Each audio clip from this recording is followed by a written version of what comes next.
मैं जर्मनी से आया हूँ। जर्मनी से इस प्रोटेस्ट में शामिल होने के लिए आए? बिल्कुल, सही में? बिल्कुल। वहाँ क्या करते हैं आप? वहाँ मेरी फैमिली है। तो यहाँ पे क्या समस्या आपको दिखी कि चलो भारत चलते हैं, इस आंदोलन में शामिल होते हैं? समस्या है पूरा पूरा ही समस्या है पूरा। एजुकेशन जो है, यहाँ की पूरी जो व्यवस्थाएं हैं वो खराब है। गांव में मेरा एक स्कूल मैंने कोशिश की थी शुरू करने की, तो इसलिए शिक्षा मेरे लिए एक इम्पॉर्टेंट सब्जेक्ट था। और मेरे बच्चे हैं जर्मनी में, वो मेरी वाइफ जर्मन है लेकिन मेरे बच्चे, उनको मैंने इंडियन नेम दिया है, तो मेरा एक इमोशनल लगाव भी है। तो इसलिए मैं यहाँ पे आया देखने के लिए कि चलो ठीक है, क्या है, मैं समझूं क्या। तो पढ़ाई लिखाई करके आप वहाँ शिफ्ट हो गए, तो पढ़ाई लिखाई आपकी यही हुई है कि बाहर? लिखाई यही हुई है। मैंने 2018 तक यहाँ पे कॉलेज ख़त्म किया, फिर उसके बाद मलेशिया चला गया। 4 साल मैंने वहाँ जॉब की, सॉफ्टवेयर इंजीनियरिंग की, फिर मैं जर्मनी चला गया। मतलब आप भारत में नहीं रहते हैं, फिर भी आपको लगा कि भारत में चलना चाहिए, जो आंदोलन हो रहा है भ्रष्टाचार के खिलाफ, उसमें अपना समर्थन देना चाहिए। ये आंदोलन भारत का नहीं है, ये जो समस्या है वो सिर्फ भारत का नहीं है, वो ओवरऑल जनरेशनल समस्या है ना। हर हर पीढ़ी का समस्या है। शिक्षा शिक्षा भारत की बस थोड़ी चीज़ है ना। ये अगली पीढ़ी आएगी, उसकी भी यही समस्या है। भारत तब भी रहेगा। हाँ, भारत तो तब भी रहेगा, अगली पीढ़ी आए चाहे अगली का अगली आए, भारत थोड़ी चेंज होगा।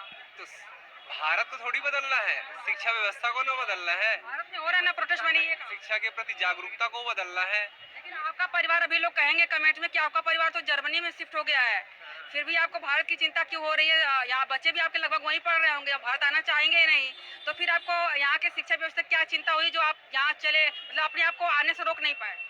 वो मेरे ऊपर है कि मैं उनको भारत के बारे में क्या बताता हूँ। अगर मैं भारत के बारे में, जो भारत की हकीकत है वो बताऊंगा तो जरूर आएंगे, अगर वो जानेंगे। हाँ, आपको क्या लगता है मैं यहाँ पे आया हूँ तो उनको कुछ ना कुछ तो बता के आया हूँगा ना। यही उनके लिए एक मैसेज है ना, कि पापा वहाँ गए हैं, यहाँ कुछ तो उनको वहाँ वहाँ पर जर्मनी में कुछ उनको दिक्कत नहीं है, फिर भी गए हैं, है ना। इसका मतलब वो भारत उनके लिए क्या है वो जानते हैं। उनका जो नाम है वो इंडियन नाम है, और नाम का आशय ही है कि चेतना, पहला जो आवाज आपको दिया जाता है वो आपका मैसेज होता है। हाँ, नाम भी रिवील कर दीजिए तब ना दे रहे हैं।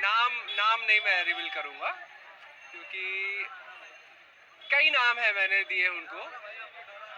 अर्जुन नाम है, कृष्णा नाम है, सुदामा नाम है।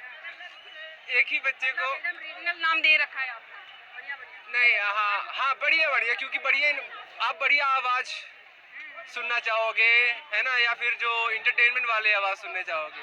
मैं बढ़िया आवाज सुनना चाहता हूँ, तो इनके अच्छे अच्छे मतलब मुझे समझ में आते हैं। तो मैंने बोला नहीं, मुझे जरूरत लगी कि ऐसे ऐसे नामों से बच्चों को शुरुआत किया जाए। अच्छा, आप तो भारत से बाहर में हैं, इस शिक्षा व्यवस्था से कोई आपको उतना खास लगाव नहीं होना चाहिए, लेकिन फिर भी अगर आप आए हैं तो जो बाहर में बहुत सारे लोग हैं, आप तो है नहीं पहले, और क्या सबको समर्थन आकर देना चाहिए? क्योंकि भारत की जो ये शिक्षा व्यवस्था की बात है, वो कहीं न कहीं कहें तो बहुत घर पकड़ ली है, मतलब जड़ पकड़ ली है, खत्म ही नहीं होना चाहती है, भ्रष्टाचार खास करके कहें तो। और इसीलिए बहुत लोग कह रहे हैं कि अब भारत में रहने लायक नहीं है, कहीं विदेश में जाकर के अपना घर बनाओ। क्या कहेंगे? शिक्षा बस एक छोटी सी चीज है। शिक्षा हम जैसी जानते हैं ना, ये हमारी शिक्षा नहीं है। जो हम शिक्षा हम देख रहे हैं, ये बस एक नौकरी पाने का एक तरीका, हाँ, तरीका है। ये हमारी शिक्षा नहीं थी। हम हमारा जो समर्थन करते हैं आपकी ऐसी होनी चाहिए कि इसमें बदलाव हो? बदलाव होना चाहिए, बिल्कुल पूरी तरह से बदलाव होना तो चाहिए। मोदी सरकार 2022 में एक बिल लाई थी, उसके बाद लोग उसका विरोध किए तो इम्प्लीमेंट हुआ ही नहीं। अरे, मोदी सरकार के बस की नहीं है, और ना ही मैं शिक्षा से उनको जोड़ना चाहता। अनपढ़ आदमी को शिक्षा से नहीं जोड़ा जा सकता। हाँ, तो मोदी को मत लाइए। जब मैं शिक्षा की बात कर रहा हूँ, तो मोदी से मैं उस चीज का तो बिल्कुल संबंध नहीं स्थापित करना चाहता। ये ठीक है, ये इनका मनोरंजन है, मेरा मनोरंजन नहीं है। मैं नहीं जानता धर्मेंद्र प्रधान कौन है, ना ही मैं उनको मानता। उनको मार के ला हटाना चाहिए, जितना जल्दी हो सके उतना जल्दी। चलिए, बहुत बहुत धन्यवाद, वहाँ से आप आए बहुत अच्छा लगा।